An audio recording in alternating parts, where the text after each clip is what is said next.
All right, so I'm going to call us to order.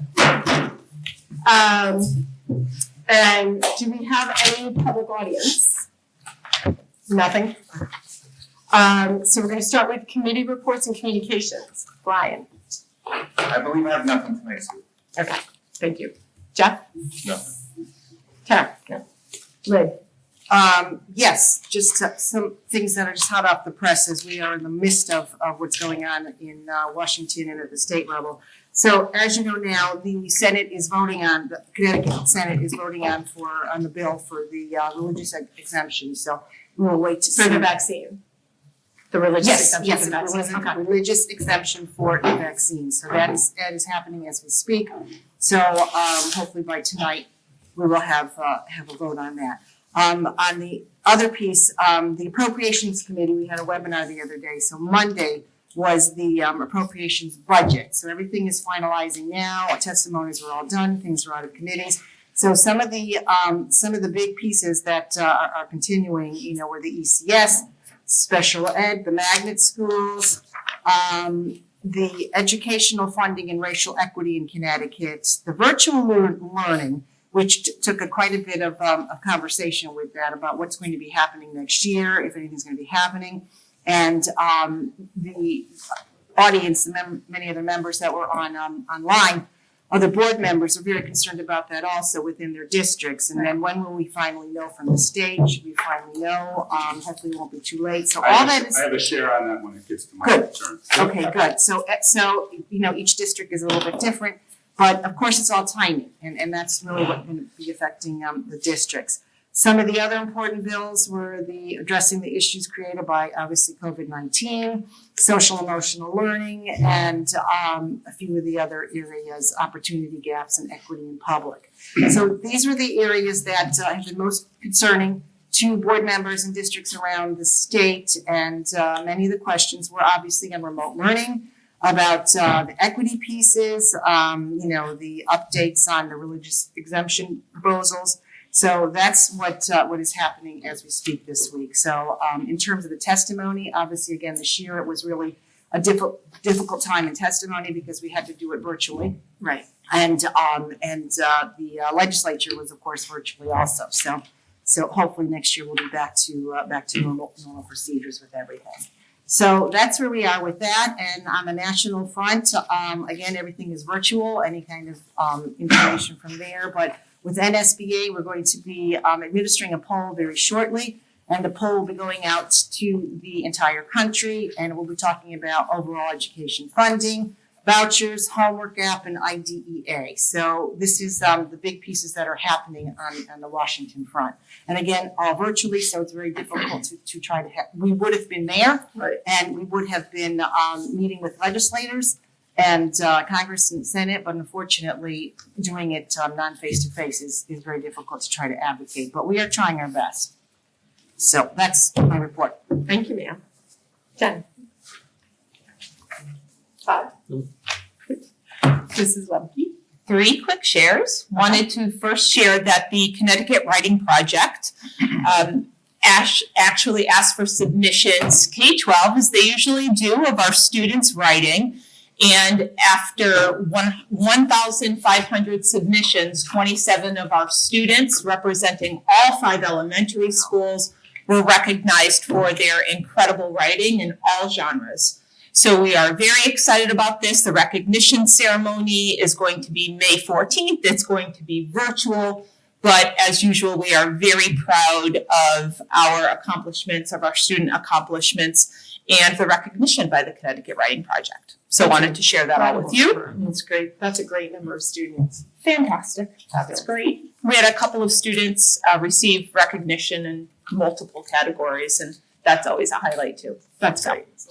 The second is that our partner, Farmington Valley Health District, is offering vaccination clinics for our students ages 16 years and up.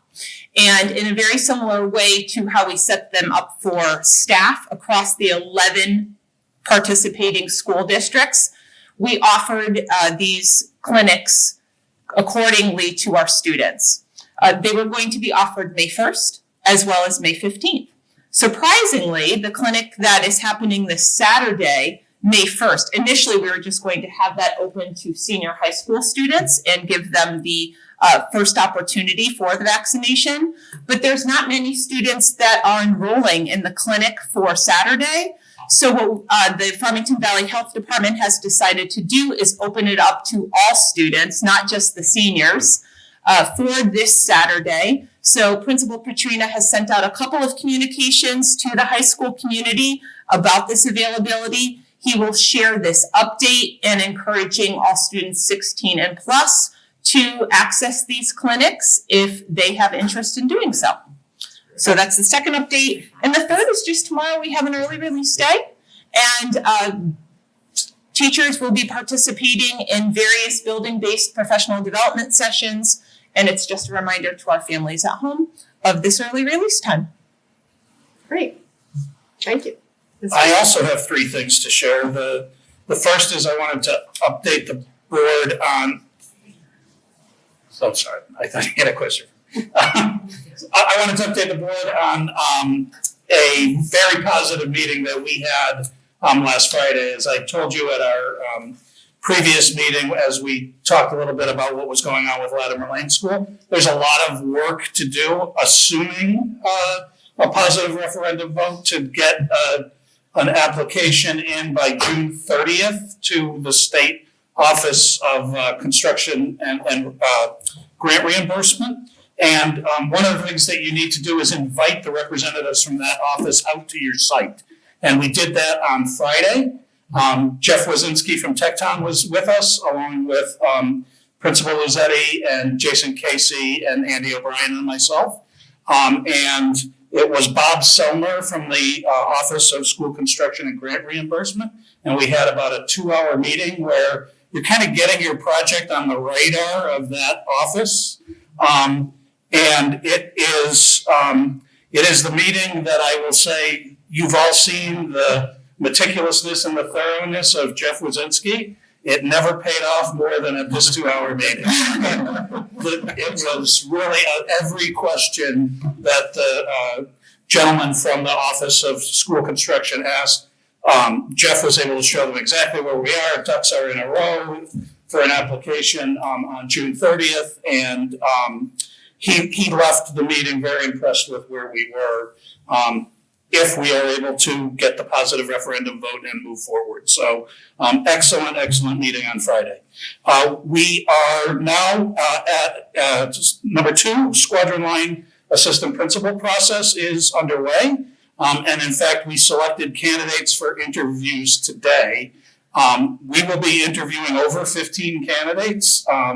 We not only are going to be the pool was so deep, so strong, a diverse pool. We are so pleased with what we have that not only are we doing a full slate of interviews on Friday, but Miss Evans and I are spilling over into Saturday to see some more candidates because we're so impressed with what we saw. So the committee rounds will then happen at the end of next week and then the week after that. And we are on track to bring you a candidate to the board by the end of the year. And then third, our pool for the Director of Equity and Access is open. That one is accepting applications for about another week and a half. I think it closes next Friday. And I had less of an idea of what to expect in that pool, but we are at about 45 applicants right now. So very pleased with what we're seeing there as well. So those are my updates for tonight. All good news. You know, can I just ask you a quick, just sheer curiosity more than anything, on the AP position, are they internal candidates, external? We have a handful of internal candidates and over 100 external candidates who applied. Great, thanks. You always say that's a hot ticket, that AP position. Yeah. Yeah, great. Amy, I'm all set for now, thank you don't have 3 things for us? I don't have things for you, but I have multiple things later in the quarterly for you. Mr. Curtis. Yes, just the one piece to follow up on Lydia. You know, a lot of conversation out in the education world on what next year will look like in terms of any mandate coming from the state for distance learning.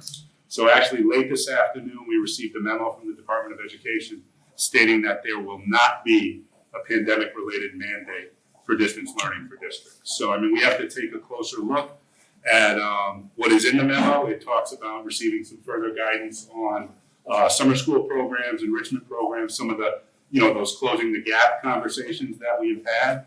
But as far as the State Department is concerned, it will not be a mandate that districts put an option out there for all students to receive distance learning. So that's where we are. I'll obviously bring that back for more conversation when we develop it further, but I know a lot of people are wondering what that's going to look like. Certainly would have presented challenges for us from a staffing situation and creativity and things we would need to think about. So it looks like it will be simplified, which is extremely encouraging as we're all hoping for a much more normal fall as we head into the home stretch here this year. So I just wanted to share that That's with good the board news. tonight. That's great news. All right, and I just would like to remind anyone who is watching that there is a referendum a week from today, May 4th. So please remember that voting will be at Simsbury Public Library, 6 a.m. to 8 p.m. And absentee ballots are available. COVID is an acceptable excuse. So you may download the application from the town's website, or you may contact the town clerk if you have issues. But we do hope to get everybody out to vote for a referendum. And that's all I have to say. So moving on to, Sharon, I'm sorry. You got here late. So do you have anything you want to share with us? No, we don't have to go back. That's okay. I won't stop us. Okay, so recommended actions, approval of minutes of the March 23rd meeting. Take a motion on that, please. I'll move And a second. Sure, I'll second. Any discussion? All those in favor? Aye. Abstain. Abstain. Okay. Motion carries. Personnel. Yeah, several items for your vote tonight. First, we have 2 additional retirements that are for this year. So we have that factor in the budget where we talk about projected retirements, and now we actually have exceeded the projection with these 2. So want to congratulate Marilyn Cannata, a music teacher at Henry James, 33 years of Simsbury experience.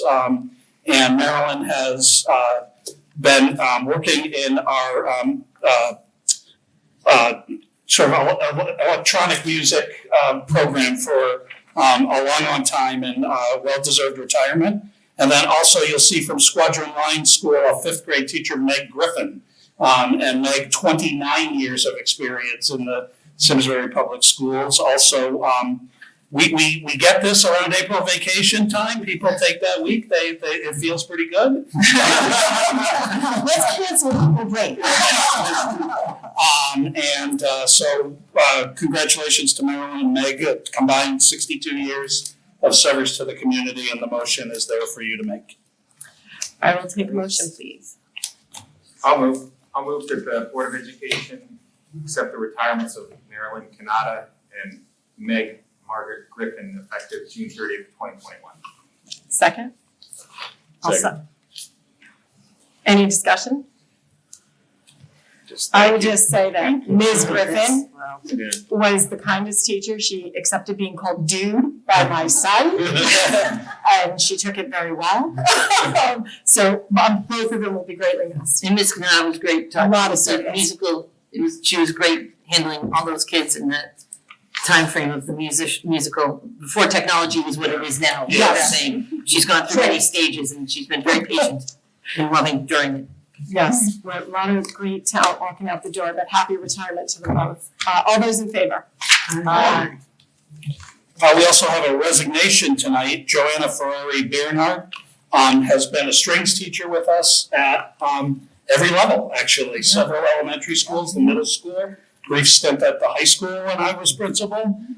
Extraordinarily talented musician herself, but a really gifted and dedicated teacher. Joanna actually has been on a leave this year with some COVID-related concerns with her family, and had to make a decision whether she was going to return after her leave of absence, and decided that she was going to leave her position. So 17 years of service for us, and she resigns her position effective June 30th. So motion is also there. Anyone? Move that the Board of Education accept the resignation of Joanna Bierner effective June 30th, 2021. Second. A second. Sharon. Any discussion? Wonderful teacher. Did a lot of great, touched a lot of kids, made a lot of kids very successful. That's wonderful. All those in favor? Aye. And then the last category tonight is some child rearing leaves of absence. These are both high school teachers who recently became new moms. So congratulations on that front to Melissa Leonard, math teacher at Simsbury High School, and to Jenna Nalband, a biology teacher at the high school. Melissa is actually requesting a part-time leave for next year. She's going to teach a 0.6 part-time schedule and is requesting the leave so that she can work part-time and not have to put her baby in daycare. So she's excited about that. And Jenna has requested all of next year as a leave from her position in the science department. So these are non-salaried leaves. They're guaranteed for a year, and we hold their job for the following fall. So it requires us to hire interim teachers, but has been a very effective policy over the years. A motion, please. Anyone? Move that the Board of Education approve the request of the non-salaried guaranteed leaves of absence for Melissa Leonard and Jenna Nalband effective August 30th, 2021 to June 30th, 2022. Second? Second. Any discussion? All in favor? Aye. Thank you very much. Non-renewal? Okay, did we put a new in their folder? There are two in here, yeah. Okay, so the exhibit is now in your folder, because we were able, it's an unusual year. Usually, we're very good about not needing to non-renew teachers because of our budget planning process. But as you know, we hired a number of one-year contracted teachers this year at the elementary level to reduce class sizes. Some of it was related to distance learning. And then in other cases, people who were taking leave for COVID-related reasons needed to be replaced. So all of the people on this list who are being non-renewed with their contracts tonight all knew when they signed on that it was for a one-year situation. So it's never a happy night when we have to come here and non-renew these contracts. What I will report is the list was longer 2 weeks ago, and we have been able to, some of those teachers have been able to interview for positions for next year and achieve them. So we would have been reading about another 5 names 2 weeks ago. So we're really pleased that some of our teachers are back. And actually, I do think it's the timing. This statutorily has to happen by May 1st.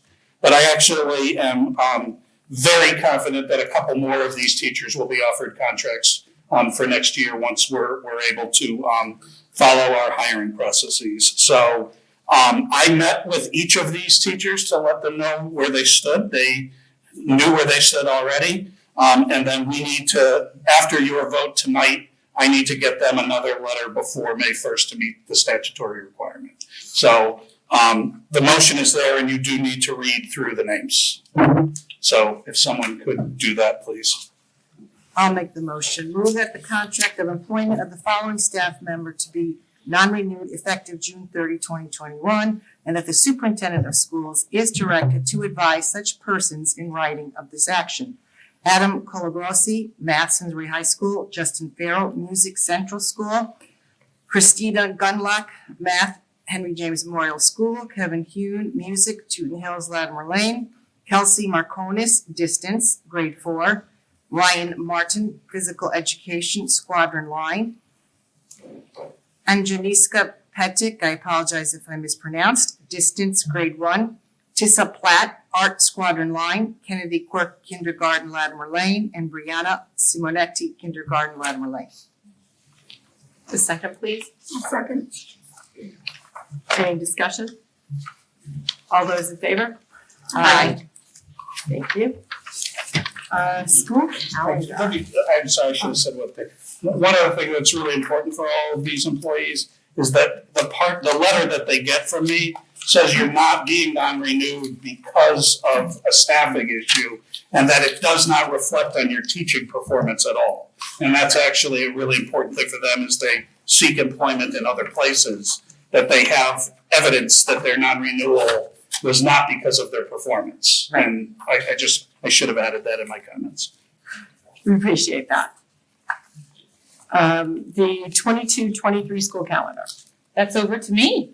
So this evening for your consideration, we had talked about next year's calendar. This is the year after, 22-23. The calendar was prepared in accordance to any state law guidelines, our Board of Ed policies, the union contractual working days, as well as the recommendations from our calendar advisory committee. So this evening, we have for your consideration the recommendation that you review and adopt this 22-23 calendar as presented. I would take a motion. I move to adopt the 22-23 school year calendar as presented.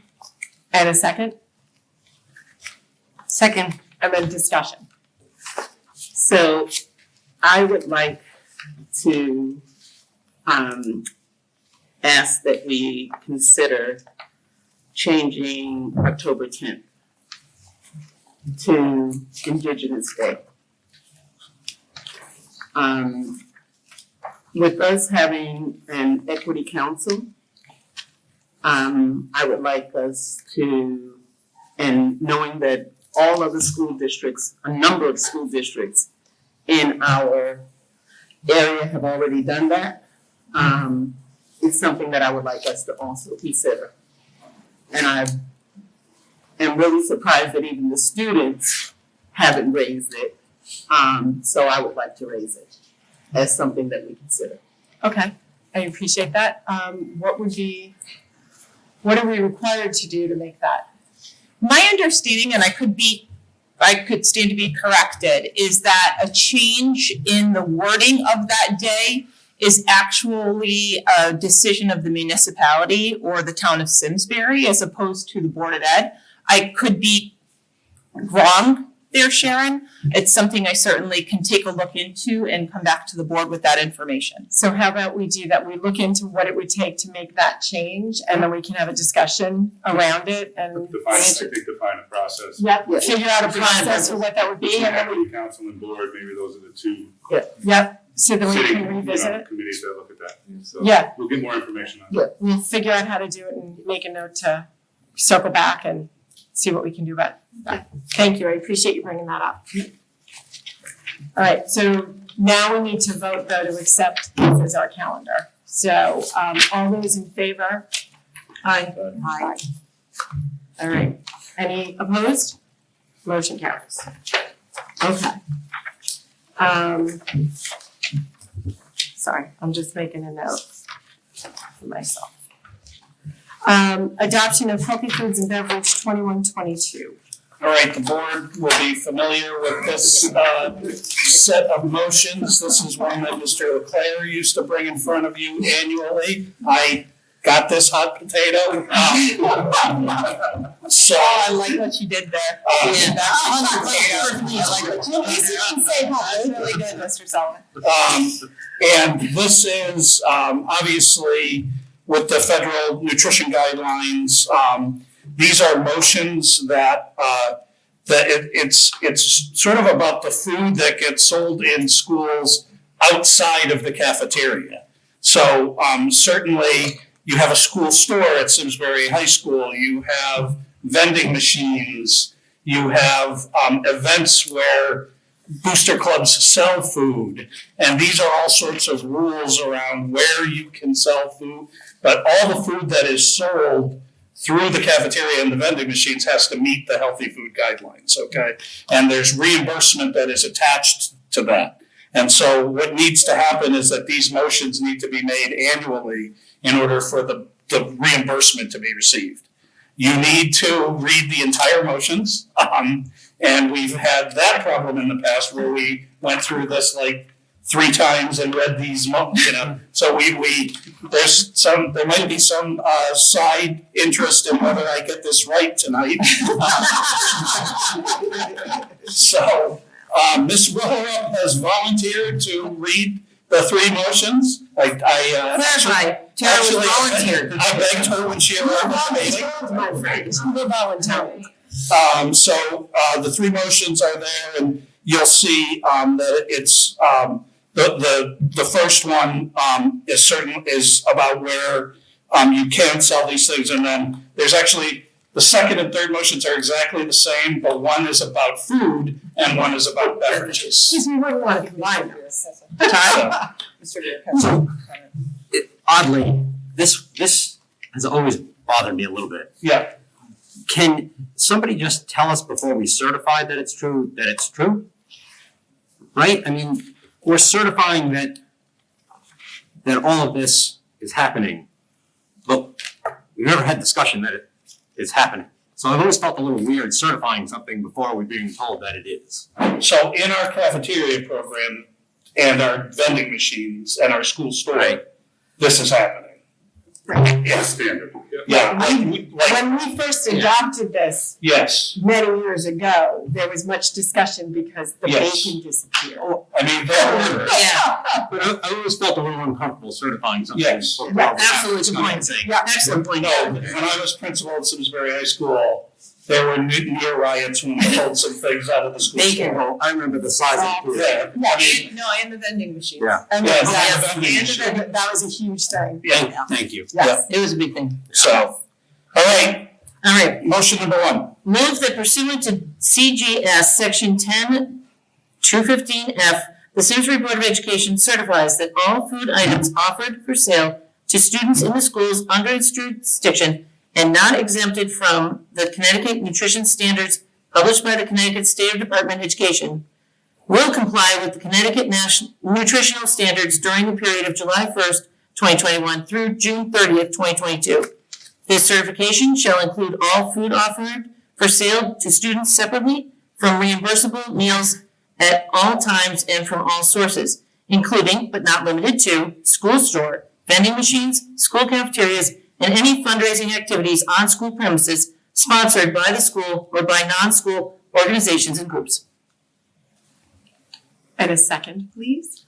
Second. All those in favor? Aye. Motion carries. Second motion. Move that pursuant to sections 10-215F of the CGS, the Simsbury Board of Education hereby will allow the sale to students of food items that do not meet the Connecticut nutritional standards, providing that the following conditions are met. 1, the sale is in conjunction with an event occurring after the end of the regular school day or on the weekend. 2, the sale is at the location of the event. And 3, the food items are not sold from a vending machine or school store. An event is an occurrence that involves more than just a regularly scheduled practice, meeting, or extracurricular activity. For example, soccer games, school plays, and interscholastic debates are events, but soccer practices, play rehearsals, and debate team meetings are not. The school day, quote unquote, is the period from midnight before 30 minutes after the end of the official school day. Location, quote unquote, means where the event is being held and must be the same place as the food sales. And a second. Second. All those in favor? Aye. All right, motion carries. The third motion. Move that the Simsbury Board of Education will allow the sale to students of beverages not listed in section 10-221Q of the CGS, provided that the following conditions are met. 1, the sale is in connection with an event occurring after the end of the regular school day or on the weekend. 2, the sale is at the location of the event. And 3, the beverages are not sold from a vending machine or school store. An event, quote unquote, is an occurrence that involves more than just a regularly scheduled practice, meeting, or extracurricular activity. The school day, quote unquote, is the period from midnight before to 30 minutes after the end of the official school day. Location, quote unquote, means where the event is being held and must be the same place as the food sales. Second. Second. All those in favor? Aye. Motion carries. Well done, Tara. All right. Smooth. I'd like to add in a little something each time. I got quote unquotes in the last one. I should wear my glasses. All right, on to acceptance of donation from the SHS Baseball Booster Club. That is back to me. So as a reminder, any gift that exceeds $1,500 must be approved by the board. And this evening, we have another generous donation, this time to the SHS Baseball Boosters. And the gifters are David and Sherry Cordani. And this money is going to be used for outside activities as well as uniforms. So there's a motion for your consideration this evening. I'll move it. Mr. Baseball. May not be my boss too. I'll move that the proposed gift of $5,000 from the Cordani family be approved. I'll second. All those in favor? Aye. Very generous. Thank you very much, Cordani family. I believe this is the second straight meeting that this family has contributed. I just want to say this is incredible generosity. Yes. Thank you. Very much appreciated when our families are helping us out in such a big way. All right, so now information reports. That brings Tooten Hills front and center. All right, so we're excited to be here at Tooten, and this is, as we talked about, a program where we're getting out to the schools and hearing about some of the special work that's going on within our schools. So I'm going to kick this to Sue to tee up, but we're going to hear about social emotional learning work tonight, which, as you know, in our reopening plan was one of the major tenets that we talked about as being incredibly important. So social emotional learning, also known as SEL, another acronym in education for us all. And over the summer, it was very important for members of the district to form a team. And a team that was made up of general educators, special educators, school psychologists, social workers, and that work was led by Ms. Nancy Forsberg, District Supervisor of Special Education Instruction. And the purpose of that team was to come together to identify resources, to share best practices in instruction, to make recommendations around professional development. And tonight, I'm so excited to bring to the discussion Principal Anjanette Belmonte, third grade teacher Lisa Jacobs, and school social worker Haley Rice. And they're going to share with you how this work in social emotional learning, SEL, is alive and well and palpable and thriving here at Tooten Hills Elementary. So, Ms. Belmonte, I hand it over to you and your team.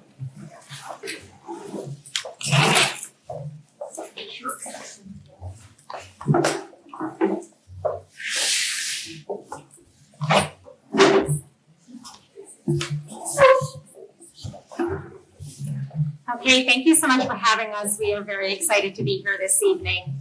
When I was appointed principal of Tooten Hills, Lisa, back in over here. Grab Tara's mic and put it. Oh, sure. Perfect. When I was appointed principal back in February, one of the very first things that I noticed in Tooten Hills was just the passion that the teachers had for making sure that each and every one of their students was feeling emotionally safe, was feeling mentally safe and physically safe.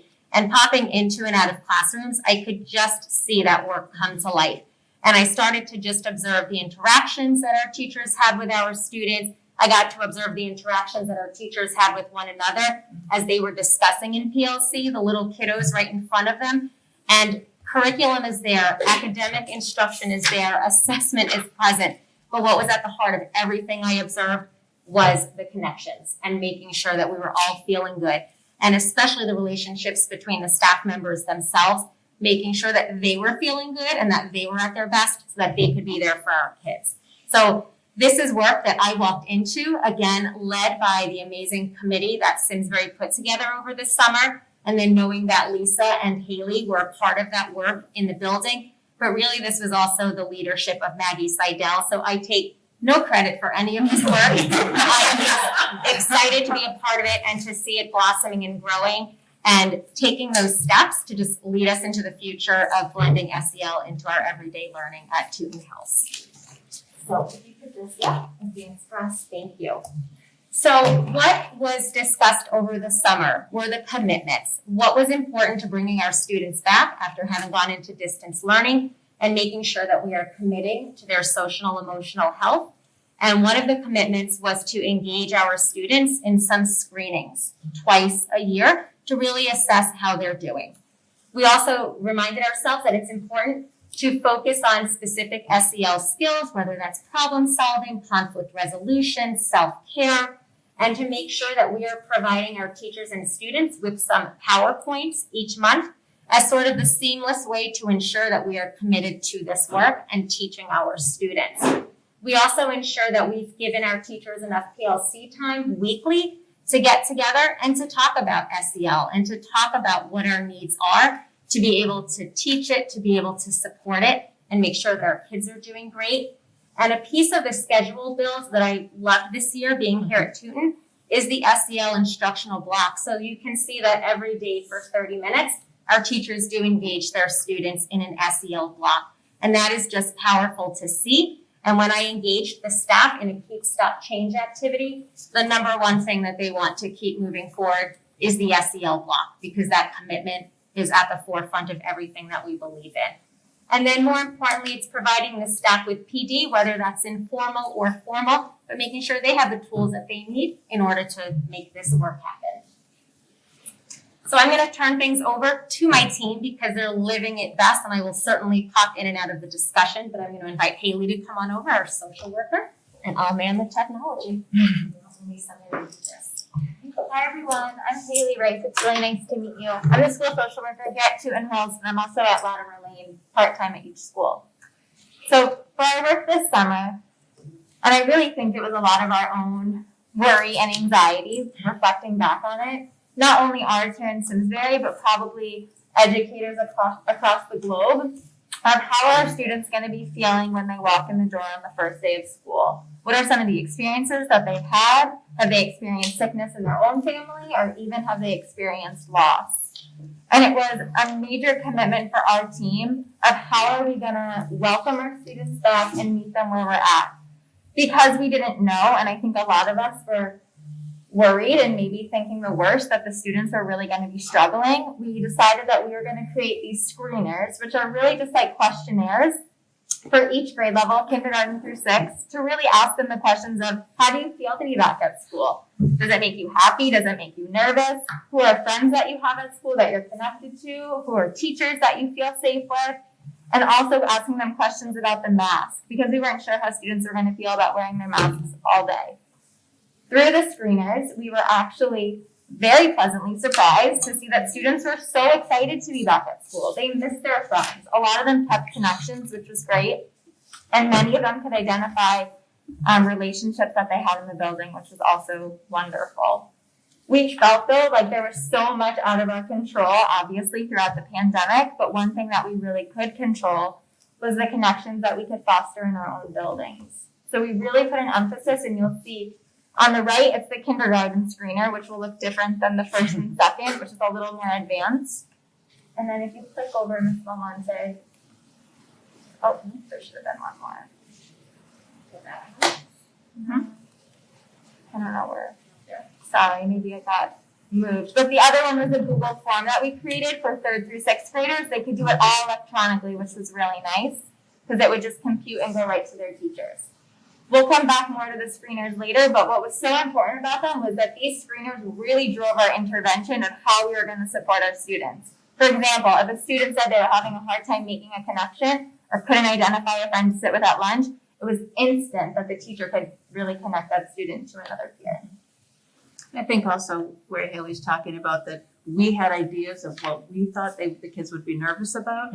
And so to do these screenings, it was like, oh, you know, just being able to find out exactly what they were thinking, and it wasn't what we would assume. And then it would be like, okay, that would guide our instruction, that we don't need to talked to them about the masks because they feel very comfortable with them and they actually had this sense of responsibility to be able to help with the health of others. So they were very helpful. That's So looking at our tiered support. So for example, when we would hand out these screeners, we did it at the very beginning of the year, and then we waited around 4 to 6 weeks, and then we would re-administer them just to see if there was any change. For our tiered support, that would look like in the classroom, tier 1, everything that every classroom teacher is doing. So for tier 1, every single student filled out one of those screeners. Tiered support also looks like if a student is having a hard time, what would the teacher be doing for every single student? If that concern were to persist, then maybe it would move to the teacher consulting with me or a school psychologist or at their PLC to see what other strategies we could come up with. But again, it really came back to the screeners, which would drive our intervention. If we felt like we needed a little bit more support, maybe a tier 2 or a tier 3 level, we might invite a student to lunch bench. It might be some individual counseling support with parent consent, maybe some group support, teaching the students some self-monitoring skills or checklists. But really, it's so important to remember that it all came back from the screeners and what students were sharing about their own experiences. So I think what was really important for us was gathering a lot of the SEL resources and materials for our staff, because over the summer, there was so much work to do, so many materials out there, and what could really ground us in the work that we needed to do to be able to provide consistency for our students and our families. And what we found was in different elementary schools, we had experiences with Responsive Classroom or Second Step or Sanford Harmony. And again, they're all just different companies that provide resources. Some are free, some are paid for. Our PTO very generously purchased Second Step for the Tooten Hills K2 staff. And they are just developmentally appropriate progressive lessons around any of the SEL competencies. So again, if you are thinking about your third graders and how to support them in problem solving, just access to a number of materials that you can pick and choose from. And if one worked, you go with it. And if it didn't, you had another batch of materials to go through as well. So we looked through all of those resources and said, okay, it's a little overwhelming. There is a lot out there. And what's critical to elementary, and we know that our read alouds are such a powerful tool to engage our students in the teach. So we were able to, if you click on the SEL read aloud lists, we were able to put together a packet for our teachers. And we're not going to go through this incredible document with you in detail, but what we really liked about it was that you can see a trait of teaching self-awareness, building confidence, and what comes with that. And there's a plethora of books there at their fingertips, and they can work with Susan LaCondro, our library media specialist, to get access to those books to use in their classroom. So this has really helped our teachers a lot to have those at their fingertips. The most important resource that we found was the work with CASTLE, which is the Collaborative for Academic, Social, and Emotional Learning. And we took a lot of their information and created our own Simsbury playbook. So again, if you can click on that, Haley, it's a comprehensive resource for our teachers. But what it really highlights is how we get into those SEL blocks. There's this message of the warm welcome. There's a place in here for engaging strategies. And then there's what they call the optimistic closure. And it's all related to how we're greeting and welcoming our students so that everyone feels acknowledged and connected. It's how we're bridging the work between the SEL and the academic classes that we're teaching. And then making sure that at the end, when we do our optimistic closure, that we can really ensure that students have made that connection and maybe they're just sharing what they've learned or what they're curious about. So it's such a nice structured block of time for our teachers. So again, lots of great, phenomenal resources. what we loved about the read aloud list was that it could also be age level. So there could be a first grade classroom that's working on empathy and a fifth grade classroom.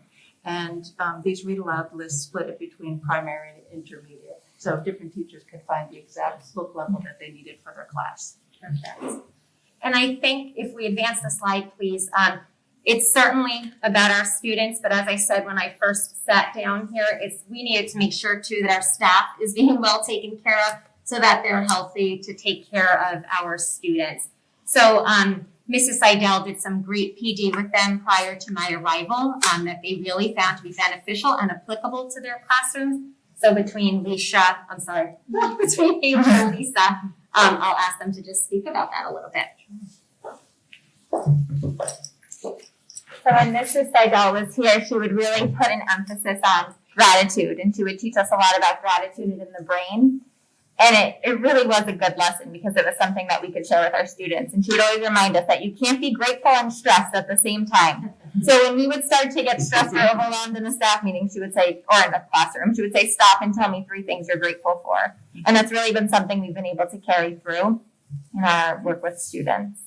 She also had us really work on thinking traps, which has been helpful because not only with us, we also share this with our students, but all the time we get into these modes, and maybe you might notice you do it too, where maybe you think a situation is much bigger than it needs to be, or maybe we take things too personal, and that really goes back to self-care and how we can remind ourselves and stop and think so that we're doing our best work for ourselves and for our students.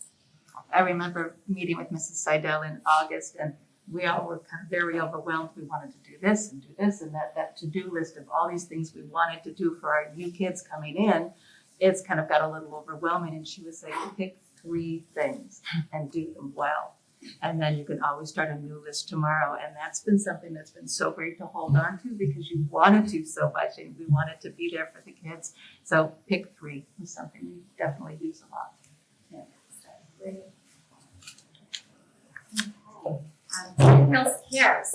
So this is a fantastic way that we are able to teach students the specific skills of connecting, adapting, being respectful, and empathizing. And for each of 5 months, we have really had our teachers put together a lesson for our students. So if we click on Cares, we can see a sample lesson that teachers were provided to do with their students around the competency and the trait of empathy, and really just kind of walked through with our students and our teachers, what does it mean to have empathy, how to really understand what it means to walk a day in my shoes, and having students brainstorming what that means. And we're able to differentiate that based on the different grade levels so that it becomes a little bit more progressive and more challenging for the students. But we embed this within our SEL blocks each month to really focus on a targeted trait. We also focus so much on our character conductor program, again, in which students, if they are displaying any one of the positive traits, that they're rewarded, that they are acknowledged and recognized for just doing wonderful things. And this April, we're actually planning our final all aboard character assembly where we can recognize them school-wide, celebrate them, and just to be able to get a visual as to how many students have been recognized for doing the right thing and jumping on board the train for their Express to Success. And that really goes over well with the kids. They love it. They want to know if they are part of the row of 10, if they have filled the bulletin board that is in our main lobby of school, and if they're a winner of a prize. And it just keeps them motivated because the teachers are giving them the positive reinforcement and the recognition that they deserve. We also have our library media specialist who every week sends us her read alouds, and she connects the CARES trait with certainly the month that it might be. So we're focused on self-care for April, but it's also National Poetry Month. So she tries to tie the 2 of them together. And to just give you a little blip of what she does under self-care, this goes home to our families. It also goes to our staff so that it's reinforcement. And during the month of April, we're focusing on our character theme of self-care. So what does that mean? It's how we take care of ourselves to make ourselves the best people possible. So think about how you keep yourself healthy in your body, in your heart, your mind, and all over health. And you need to stop sometimes and really think about, are you doing the best for yourself? And so this month I have chosen some different books, and the first one I'm going to read to you is called So You With Me. And this is by Peter Reynolds. He always gives out great messages. And in this book, it's a classic story about the faults and the problems that occur when you have an overscheduled life. So think about it. Have you ever felt like, I've got so much going on, how can I get it all done? I'm sure we've all had that somewhere. Maybe it's because different friends want to play with you, your siblings might want to play with you, your parents want your attention, you have homework to do, you have free reading and free activities you want to do, you might have sports activities, music activities, you've got to take care of your pet, you got to clean up your yard, clean up your bedroom. There might be lots going on, and it's like, I wish there were more of me to get it all done, right? So in the story, Leo feels that way, the main character. He is feeling so overwhelmed, and he tries a really good strategy. Certainly a great strategy to make a list. But as you can see, his lists are so huge. There's still too much on his list that he could ever get done. So he hopes to duplicate himself. And that happens, but be careful what you wish for, because it only made more things on the So just an example of what she does on a weekly basis to reinforce the SEL focus for us, for our families and our students. So we knew every grade level wanted to come up with some sort of mood meter to be able to touch base with the kids when they walked into our classrooms on a daily basis, how they were feeling, because they know how they were feeling would be then would tie into how they would kind of approach their day. So this is just what our team at third grade decided that we wanted to use Google Forms. We thought it was super easy and accessible for all the kids, and it would make it kind of private also. So here, they would just come in the morning, they would check out how they're feeling. We'd start up with kind of a fun question of the day. It's National Cheesesteak Sub Sandwich Day.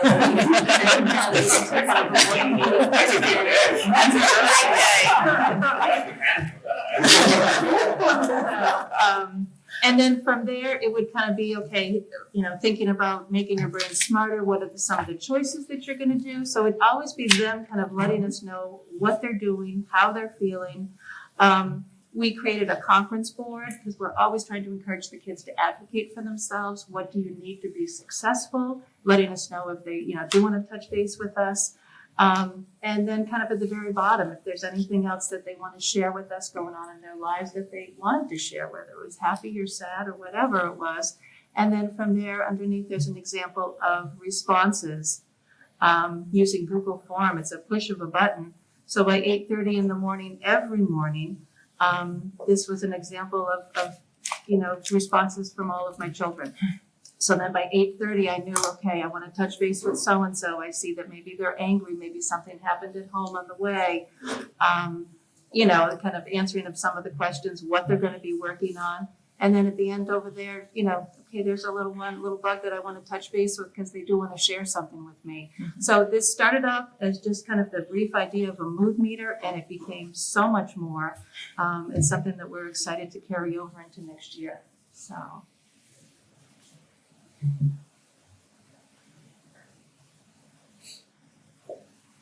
Also given this amazing SEL block of time this year, each grade level really kind of wanted to think about how they could best use that. So on the left-hand side is kind of examples from kindergarten and first grade.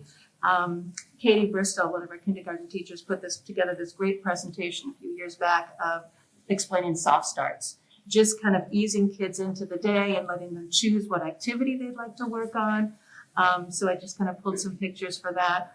On the right-hand side on the top, that's an example from one of our second grade classrooms where the teacher realized that her class specifically needed a little help, revisiting and understanding compassion and empathy. So after reading the book, she kind of created in the hallway kind of a resource bulletin board so that if she was going to be talking to kids, like, oh, I see you kind of struggled with something, let's go take a look at that recess board that we created in the hallway. So it was just always up there from like, let's revisit some of that learning. The weekly slideshow underneath is what in third grade we decided that we kind of would like week-long themes. And then we kind of create a slideshow so that all of us teachers can kind of visit. You see some TED Talks up there. We found some great TED Talk videos put together by real students their age. And then there's other read aloud books. So it kind of gives teachers a choice of what they want, but it all is among that one theme of the week.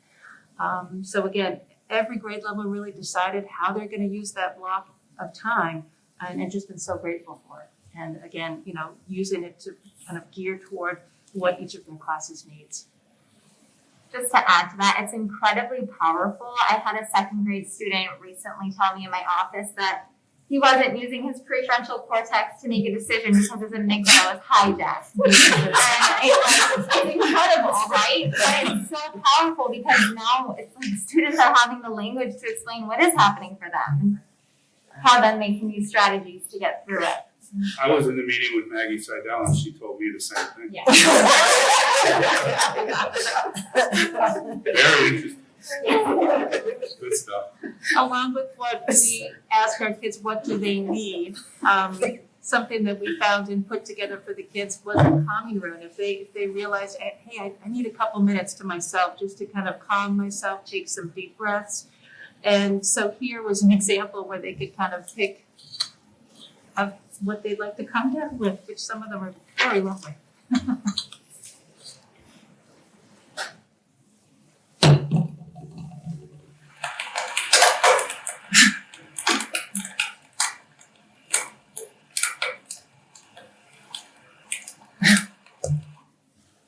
So there's this already put into their Google Classroom. So where some kids would say, hey, I really need a running break for a couple minutes, or I just want to draw and kind of get some of my emotions out. Some of the kids would put on their headphones and pick their place where they were going and go in their calming room. So just making sure that, this is what they asked for, this is what they needed, and this is what we could provide for them.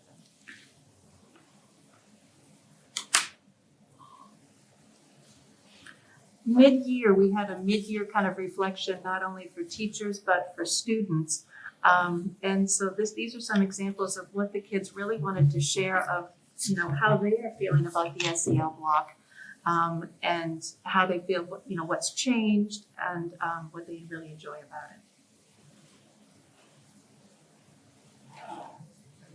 it. Social and emotional learning is something that has helped everybody in these challenging times.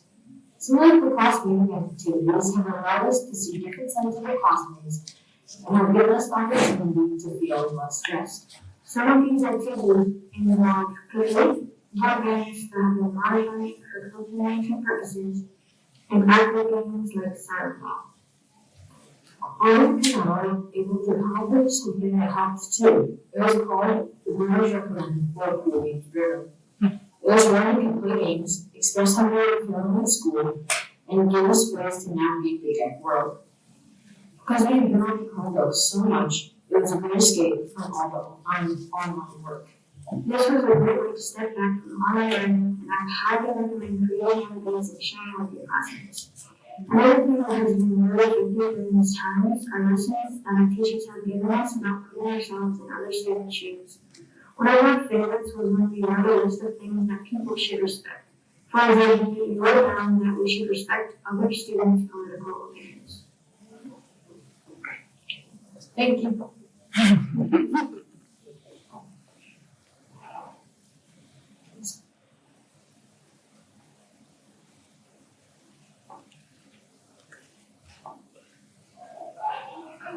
Alright, hi, my name is Charlie Harris, and I'm here to talk about how SEL is different and how it's great. So we do a morning check-in that consists of just passing a greeting and asking a random question.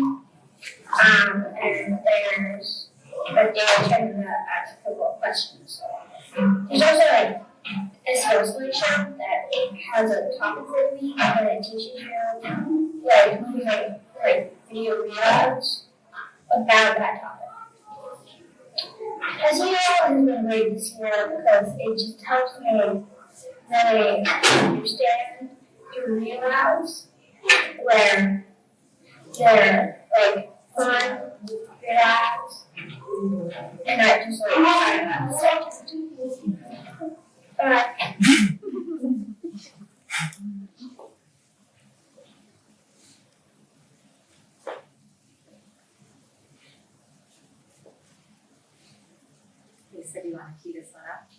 Sure. Alicia was Alicia Cryers was working with a couple of my students on some different ways to kind of calm down. They had done some reading practices, and then she was suggesting yoga with them. So they were all excited, and they started coming back to the classroom, and they'd be working on something, and I would be working with someone. I'd look up, and they'd be in the corner of the classroom, doing these yoga positions. And I was like, "What are you doing?" And she's like, "Oh, this is calming me down." And so other kids were really interested. So I asked if she would mind coming in and doing a whole class lesson. And she started with a little bit of talking about parts of the brain, and then you'll see class yoga on the right. So Alicia Cryers, the former school psychologist here at 2N, and she's now been appointed, as a reminder, as the department chair for special ed at the high school. The brain. And I know they're big words, and you might have difficulty remembering, and that's okay, but I'm going to try to help you remember. We learned about a part of your brain that helps you make really good decisions and plan and organize. It's the most important part of your brain. Can you point to that part of your brain? Is it in the back of your brain or the front of your brain? Amazing! The frontal lobe, the prefrontal cortex. That part of your brain helps you make really good decisions. There's another part of your brain that I'm going to give you a hint. It's called the amygdala, and it goes off in your brain when you're sensing danger. But sometimes you're really not in danger at all, and it still goes off. What is it like in your brain? I'm giving you a hint. It goes off kind of like guys. What do you think, Ella? A fire alarm in your brain. So you guys remembered. And sometimes our amygdala goes off even when we're not in danger, but we're experiencing a really big emotion. What's a really, really big emotion that you might experience? Where you need to say, uh-oh, my amygdala is going off. I need to use a strategy. Lucy? When you're scared? Good, Cora. When you're really sad? You're mad.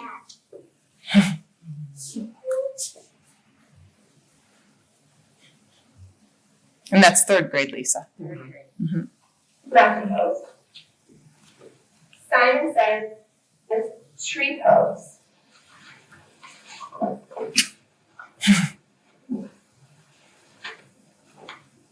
It's hard to hold those poses sometimes. Simon says warrior one. Simon says warrior two. It's nice for the two girls at the front to be the leaders too. Reverse your warrior. I tricked a lot of you. Simon says warrior. Simon says 5-star pose. Simon says boat pose. Who remembers that one? Boat pose. Mrs. Cryers came to it with the baby in her belly, but who remembers boat pose?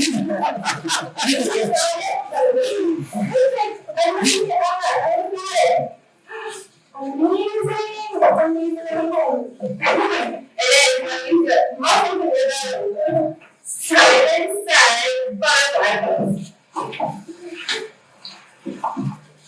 Stand up. We're playing check out belly. Simon says tree pose.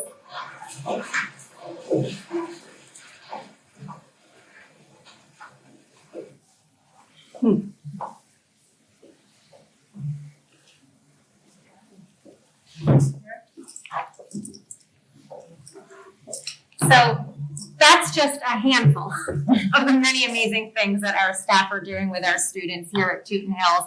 When we met with Sue, we had so many more to share. And if you want to learn more about any of that, you can certainly reach out to us and we would love to share them with you. But when you walk into any given classroom on any given day, you will see those non-negotiables in play, but you will see the creativity and the autonomy that our teachers bring to this special design that we have this year, and just the excitement of moving forward with that next year, with the hope for an SEL block to carry forward. And I think just hearing our teachers talk and collaborate and borrow from each other and support one another, it has truly made a difference this year. We're seeing our kids blossom, and that's what it's about. So we hope you enjoyed the presentation, and if you have any questions for us, we are more than happy to answer them for you. This was awesome. Thank you. Can Yeah, I jump in with one thing? It's just a thought, listening to what you talk about and know what we've been discussing as administrators coming out of this year and reopening, right? Is how effective this work is.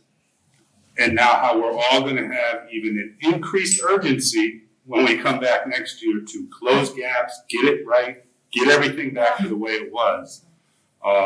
Educators aren't great at that sometimes, picking three things, right? It's a challenge for us. It's something we need to be really committed to when we relook at the relaunch, right? Because we're gonna wanna do a lot of things, and how we protect these practices and incorporate them in. So I think it's wonderful that the board got a little bit of a window into this. This is work we've been talking about, and I know our teachers believe it. So how do we figure out to keep this, as your point, we're looking at blocks and looking at different things, when we know there's going to be data that's going to create urgencies for us, right? And we know teachers more than anybody want to do right by every single kid and every single family. And that's the work of this summer for us, and it's going to be really important. It's going to be important messaging for faculty from us. It's going to be important messaging to parents. So hats off. It's wonderful work that I know Maggie has initiated with the staff and Ange, you're leading, and thank you. I think for us, because we've heard so much about it, to see how it is in practice in the buildings has, for me, it's just such a great window into how this plays. And to your point of all we're going to be asking of our students and our teachers next year, to be able to keep that, I think only helps everybody in some form or fashion.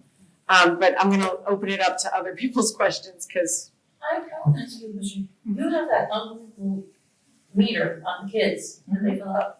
How long does that take you? Like, how much of your day does that take? Because that seems like such an amazing tool. Yeah. It was one of those things that once you create the first kind of template, and then I automatically have, like, I know where I'm gonna get the, national whatever of the day, and then a lot of it is kind of a rinse and repeat. So, probably 10 minutes.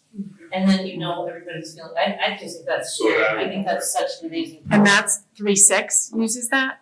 It's all how people, I know grade 3 uses that exact morning That check-in, template, that whole right. template from Google Form, but each grade level assesses that mood meter in a different way. Okay. And is that happening in all schools or just here? It is, so that's one of the 3 tenets of actual SEL strategies, and that's the warm welcome. So how are kids recognized as soon as they walk into the classroom every day? It might look differently developmentally for a kindergarten versus a middle schooler versus, so we've given different strategies. But the crux of it is that when a student enters any classroom, they are recognized, they are greeted warmly, and that social emotional need is recognized in each and every. And each student is given the okay to have feelings and have. Absolutely. I mean, that Yes. teaching To kind of share how that they're relevant. to be able to share how they're coming into the day with you, so you know what you're dealing with.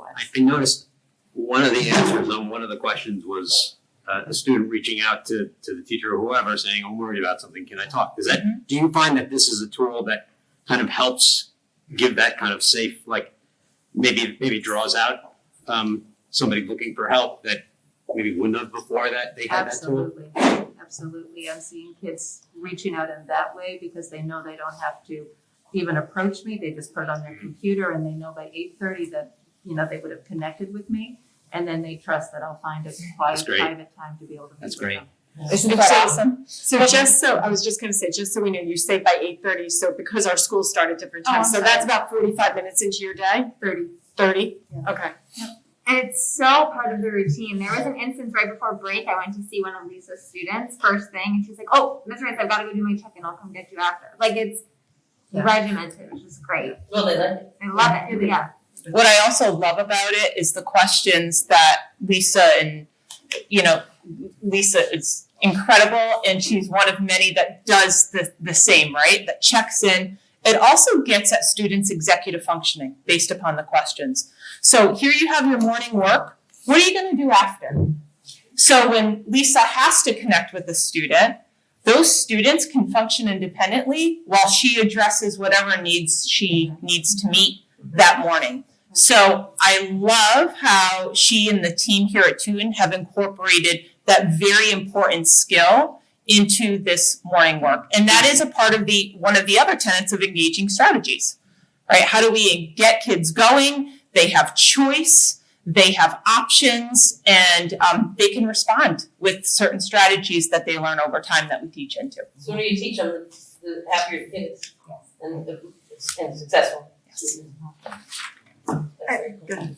I have a few questions. I'm sorry, I wrote them all down. The conning rooms and the mood meter or the daily check-ins, are those something that all the schools do or just two? Because I have 2 elementary kids, so I'm just comparing to that, just saying because that's really amazing. That is one way that the team here at 2N has decided to check in. The mood meter is actually one of Castle's tools that they provide. There are other ways to check in. So I can't say, hey, every teacher in every elementary classroom uses the mood meter, but some way to touch base with students and to ascertain who might need some more help and support first thing in the morning. And along time's line, do you find that the older kids, though, I definitely could see it being valuable third and under, but do those 5th or 6th graders truthfully state on them every day? Do you find that? Yes, I have found that they have, yeah. I think the privacy function gives them the room to do that. And then that CASEL or the SEL read aloud list, is that a document that is specific to Chewton, or is that something that is shared across all elementary schools? That's shared. So the district committee that came together has been great about identifying what resources might be helpful, and then they can share with specific staff. They might have a specific school through their character ed program, might have a certain text that they put their heads and hearts around, so they might be able to use that. So we often talk about the loose tight. So the tight is that you need to employ some of these strategies of the warm welcome, of the engaging instruction, and of the opportunistic endings of how do you exit, how do you enter, and how you exit. The loose is that teachers can bring their own art and craft to what that looks like in practice, and based upon what they denote the kids need at any given point.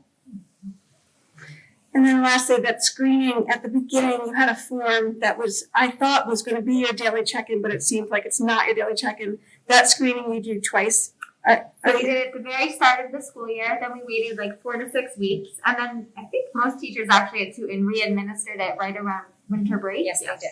And the whole idea was just to see how are students feeling about being back in the building, are they making connections, how do they feel about the masks.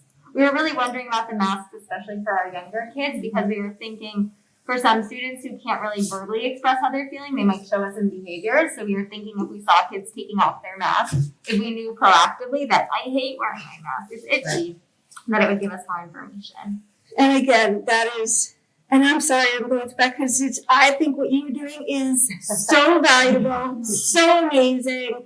I just hope that it is seen in all of the elementary schools, and I'm not It sure definitely is. I can tell you I'm also at Latimer. Latimer is doing such similar work. We just kind of like Teutonize it here. But every school really, I mean. I'm thinking the same thing, Jen, over here. Yeah, because I haven't I seen hear from it. my 6th grader that, he has morning work, and I'm wondering how much of this is actually included in that. And I think that's what goes back to those commitments from the very first slide around the screeners, around the monthly PowerPoints, around the PLC conversations, staff PD. Those were the district-wide commitments. And again, it's that loose tight. These are your non-negotiables, but how you actually deliver that and implement it is based on your own personality and interest and style. With the kids coming back in waves from distance learning to being in the building, are you doing screeners maybe just with them after they've been here a little while to kind of see how they're adjusting? Because it's late in the year and it's a big change. That's a really good point. Yeah. I don't know if we've done that, but we've done really mindful check-ins with them, pulling them aside, or I've gone in and said, hey, I know you're back. How's it going? Who are you sitting with at lunch? So maybe more in like a verbal way. But that's a really good point. Okay, thank you. And what's interesting is when I do talk to parents for students who are transitioning back, we do talk about, are there any concerns that you have? Are there any SEL pieces that you believe your child would, benefit from a focus on? And that's where then I can communicate that to our teachers so that they have a little bit of a heads up as to the student who's coming before them. But then just as they get to know the individual student and engage in those mood meters, they're getting that data pretty quickly. That's great. Yeah. And are we doing this for our distance kids as well? In Yes, some we kind of are. fashion? So when we get together as an elementary principal group and Betsy Gonzalez is overseeing the DL, Yep. she, distance learning, she is taking that information, the resources that our district elementary SEL team is preparing for that consistency across buildings. She's employing, she's sharing with her faculty. So, and the results have been terrific, Yeah, quite so honestly. then kids transitioning back in aren't totally new to this, it's, Correct. There's the connection. there is a connection, okay. The professional development that we did here at Two and all the schools did, Mhm. and Nancy Forsberg did it for the distance learning teachers, so they all received the same. That's great. It's been amazing. I think it's amazing what you guys are doing. And I think next year especially, we're gonna have the same, even if we are back, regular, Different stressors. it's still gonna be, coming back, and especially those distance learning kids are, Yeah. great. Yeah. It's What is amazing. the parent feedback on this? I mean, I'm assuming that this is something new that they've never experienced before with their kids. Do they know? What is their feedback along the lines of all this? They're really impressed, they're really thankful. What's also so nice with, me being able to, see that Johnny came in and he said, he's sad or whatever, I can talk to him. I'm talking to mom or dad by 3:15. So it's not as if I'm kind of, watching him for a couple days and maybe noticing and maybe he's sad. It's like by that one day, I can be contacting mom and dad to say, this is what they put on their morning check-in. They're so grateful for that quick feedback. And then they can have, after I've had a discussion with him, then they can have a discussion at home. And it's just immediate feedback and to be able to kind of catch if there's an issue right at the beginning as opposed to waiting a couple days. Because sometimes little ones will let it fester because they don't know who to Correct. talk to, so Yeah. this kind of just nips it in the bud. And one of the things that I would really like to do is at our May PTO general meeting, I am hoping to be able to share this presentation with our families as well, to sort of celebrate and capture the year in review for SEL, to really just make them aware of everything that we're doing. So very excited about it. Very proud of this. You all have a lot to be proud of. Thank This is great work. Team's done a great job. Thank you. Thank you very much. Thank you all. Thank you. Thank you, guys. Have a great night. Yes, thank you for hosting us. Thank you. And for our tour. And for a tour. Yes, Yes, and a tour. All right, quarterly budget. Amy, you get to follow that up. I know, I feel like I have a bone to pick with Matthew Do because you need a soft start? I'm able to follow that. Mood meter.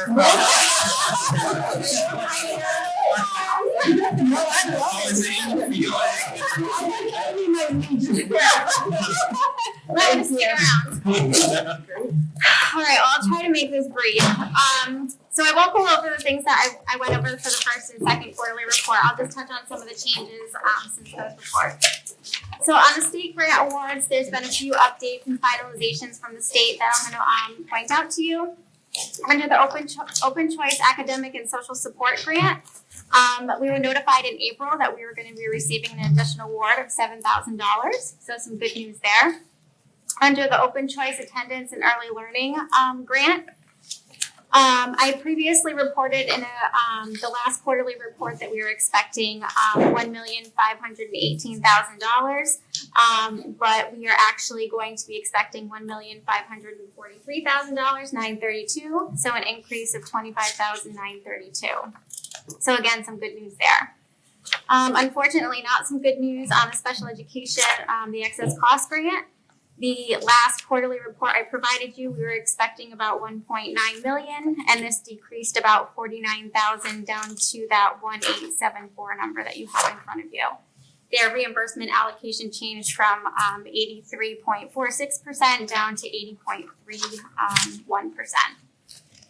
And then the last item under the state grants is the talent development grant.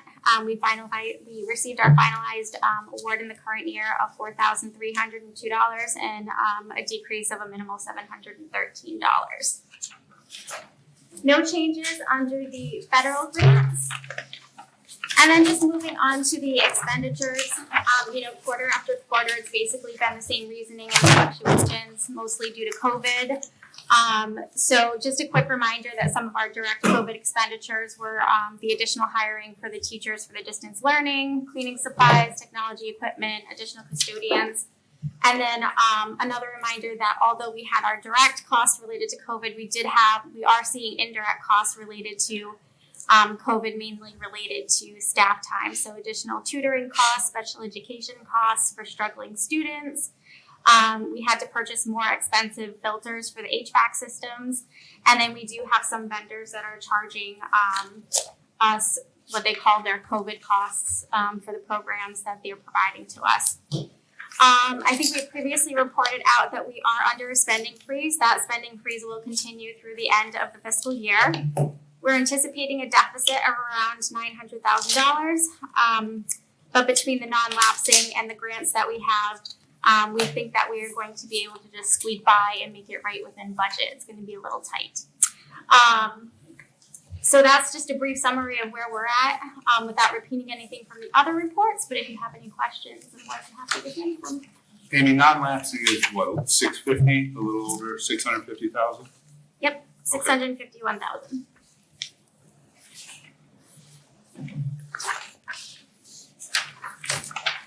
No excitement? You lost it all at the last presentation?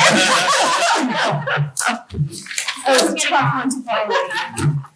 We appreciate it. All right, so no questions for Amy. We're about to public audience.